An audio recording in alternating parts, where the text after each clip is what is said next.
Dame i gospodo, dobrodošli na Boba Fett, kanal posvećen svemu vezanom uz Star Warse. Ova franšiza gotovo svaki dan izbacuje neku novost, a mi fanovi volimo znati sve što se događa u dalekoj galaksiji.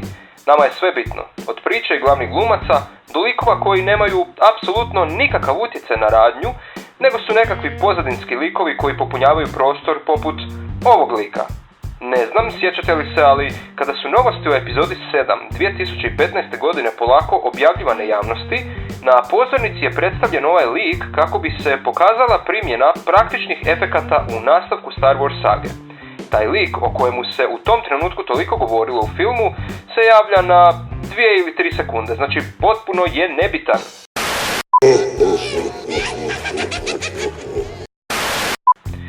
Međutim, ovo je 2017. godina i bavimo se novostima vezanim uz ono što nas očekuje. Pa krenimo redom. Glavna vijest je ona koja je objavljena prije neka 3 dana. Naime, Disney i Lucasfilm su objavili službeni naziv epizode 8, a to je The Last Jedi ili Posljednji Jedi. Ove 3 jednostavne riječi su potaknule ludilo kod fanova i internet je eksplodirao. Nama izgleda nikad nije dosta. Dojmovi Rogue One-a još su svježi, ali ne, nama treba nova doza i uvijek nova doza. Dakle, epizoda 7 je bila The Force Awakens ili Sila se budi, a epizoda 8 je The Last Jedi. Naravno, odmah se pojavilo mnoštvo teorija i pretpostavki. Idemo redom. Kao prvo, Star Wars naslov nije žute, nego crvene boje. Možda je nekoga ovo iznenadilo, ali korištenje crvene boje za naslov nije nova pojava. Isti slučaj smo imali prvo sa epizodom 5 i 6, a zatim i sa epizodom 3 Osveta Sita. Crvenom bojom se želi naglasiti nešto što već neko vrijeme znamo, a to je da će epizoda 8 imati mračniji karakter od prethodnog nastavka. Redatelj Rian Johnson kao i glumačka postava to su istaknuli još prije praktički godinu dana. Naslov The Last Jedi se prema svim prvim reakcijama svidio fanovima. Amerikanci su ga naravno odmah secirali i postavlja se pitanje na koga se to odnosi. Ko je taj posljednji Jedi? Je li to Luke Skywalker? Naime, naziv epizode 8 pojavljuje se u uvodnom tekstu epizode 7 gdje piše kako First Order neće mirovati dok Luke Skywalker, posljednji Jedi, ne bude uništen. Amerikanci također napominju kako se naslov može odnositi na jedninu, ali i na množinu, želeći reći kako Luke i Rey mogu biti posljednji Jedi. Međutim, zašto bi Rey morala biti Jedi? Primjerice, novi negativac Kylo Ren nije Sith, nego je nešto drugo. Tako i Rey može biti poput Jedija, ali se ne nazivati tako. Što će se točno dogoditi, saznaćemo 15. prosinca ove 2017. godine, kada epizoda 8, Posljednji Jedi, počinje igrati u kinima. U međuvremenu, fanovi se nadaju kako ovaj naslov ne obilježava smrt Luke Skywalkera.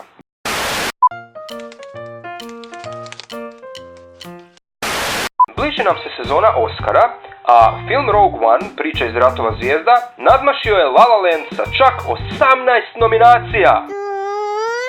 Šalim se, naravno da to nije istina. Rogue One je nominiran za 2 nagrade, za zvuk i za vizualne efekte. Industrial Light and Magic, studio za specijalne efekte koji je nastao zahvaljujući George Lucasu, radio je na svim Star Wars filmovima, pa tako i na ovome. Ovoga puta imali su vrlo težak zadatak. Trebali su digitalno vratiti u život glumca Petera Cushinga koji je premijenio 1994. godine, a igrao je ulogu Tarkina, te digitalno rekreirati mladu Carrie Fisher kako smo vidjeli u prvoj trilogiji između 77. i 83. godine.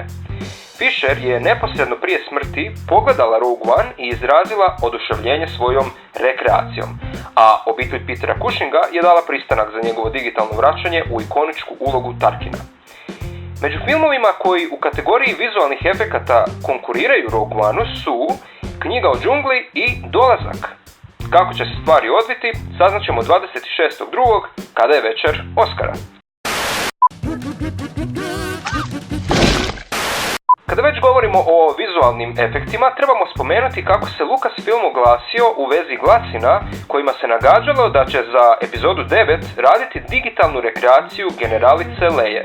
pričala se kako je Leia trebala imati vrlo važnu ulogu u epizodi 9, pa je smrt Carrie Fisher iz filmske perspektive uzdrmala planove za nastavak sage.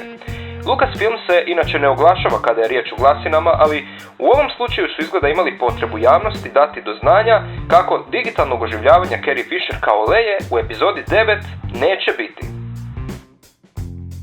U ostalim vijestima donosimo nešto starije informacije od ovih prethodnih. Kao što mnogi fanovi znaju, Rogue One je prvi Star Wars film sa samostalnom pričom, a sljedeći takav samostalni film Lucasfilm i Disney planiraju za 2018. godinu. Tada nas očekuje još uvijek neimenovani film o mladom Hanu Solu.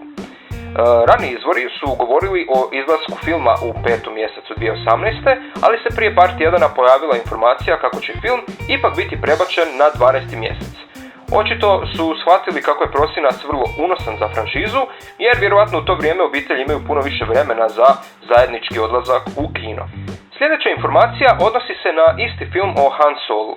Naime, potvrđeno je kako će u njemu glumiti Woody Harrelson, a igrat će ulogu Hanovoga mentora. Odmah naravno mnogi fanovi su izvukli ime Hanovog mentora u jednom od starijih romana koji opisuje Hanovo djetinjstvo, a riječ je o liku koji se zove Garrus Shrike. Roman predstavlja Shrika kao čovjeka koji je isprva bio lovac na ucjene, ali je napustio tu ulogu i okružio se skupinom kriminalaca. On je pronašao mladog Hana te ga odgojio i predstavljao mu je neku vrstu očinske figure. Harrelson je u jednom TV intervjuu potvrdio kako će glumiti ovoga lika, ali se iz intervjua može čitati kako on niti ne zna ko je uopće taj lik. Jedino što je zapravo potvrdio je da će glumiti u Han Solo filmu, a to je nešto što nam je Lucasfilm objavio i puno ranije, tako da nije ništa novo.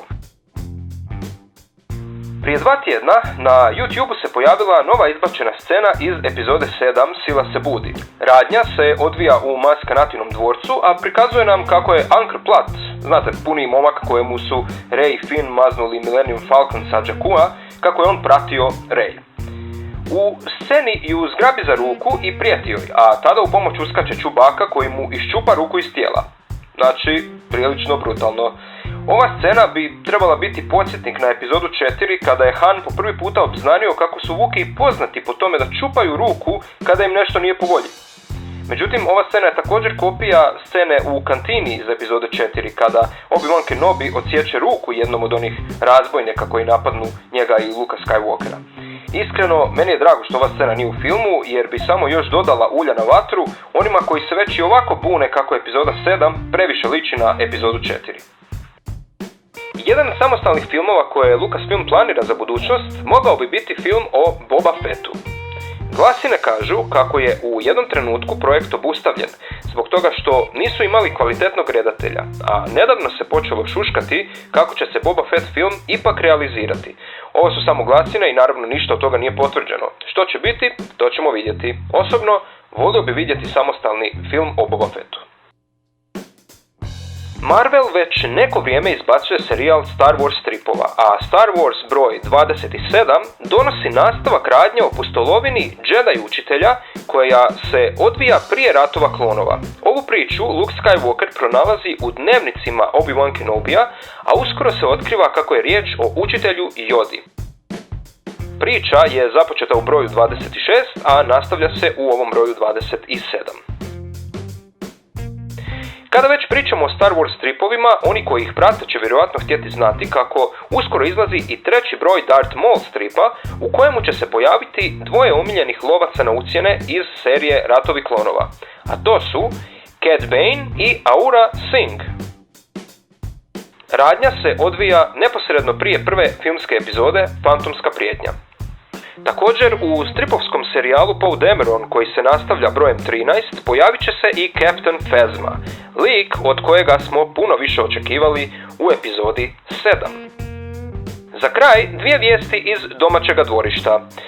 Obilate snježne padaline su uvijek lijepa prilika za pravljanje snješka, ali Majda Kurbalić, profesorica defektologije iz Centra za odgoj i obrazovanje Ivan Štark u Osijeku, nije htjela izraditi klasičnog snješka. Umjesto toga, u vlastitom dvorištu je odlučila napraviti snježnog R2D2-a i BB-8-a. Kaže kako je ratovima zvijezda Nju i njenog brata Vedrana zarazio njihov otac Željko. Dok je izrađivala 2 popularna droida, njen sin je stajao sa strane i promatrao ju, a ona, kako kaže, se jako dobro zabavljala. Petar Ramljak je član udruge Star Wars Hrvatska. Živi u Kninu, a obožava Lego kocke i stop animaciju. Njegov YouTube kanal ima preko 11.500 pretplatnika, a nedavno je snimio kratki Lego teaser povodom objave naziva epizode 8 Posljednji Jedi. Linkovi za ovaj teaser i za Petrov kanal možete pronaći ispod u opisu videa.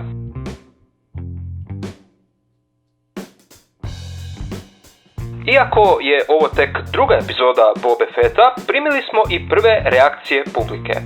Mija Ištvanović iz Osijeka nam je poslala svoj kratki strip u kojemu prikazuje moje muke dok pokušavam pročitati vijesti na papiru. Svaka čast Mija, puno hvala za ovaj poklon i hvala ti na podršci. Toliko za sada od mene. Nadam se da ste uživali u ovim Star Wars novostima, pozdravljam vas do sljedeće epizode i neka je sila s vama gdje god da se nalazite.